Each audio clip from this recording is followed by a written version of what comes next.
Hello' মোৰ বন্ধু বান্ধৱীসকল, মই আজি সৰু মাছ দি কালিয়া বনাম। সৰু মাছৰ কালিয়া নিমখ হালধি দিলোঁ, অলপ কালাৰৰ কাৰণে শুকান জলকীয়া দিলোঁ, অলপ তেল দি মিলাই দিম।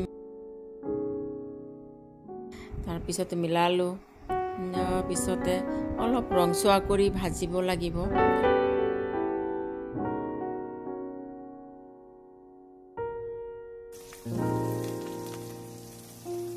ফ্ৰাই হৈ গ'ল, তাৰমানে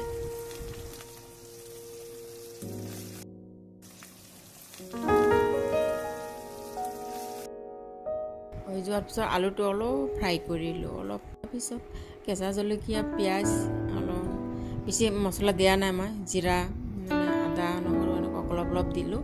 অলপ ফ্ৰাই কৰি গ্ৰেভি কৰিলোঁ। গ্ৰেভিটো কৰি মানে অলপ পানী জোখৰ আৰু বেছি পনীয়া নহয়, পাতল নহয়, এনেকৈ দি দিলোঁ। আৰু আপোনালোকে এনেকৈ বনাই খাই চাব, কেনেকুৱা হয়। আপোনালোকে কেনেকৈ বনাই ক'ব, তেতিয়া চাম আৰু আপোনালোকৰটো খাই চাম। Bye bye.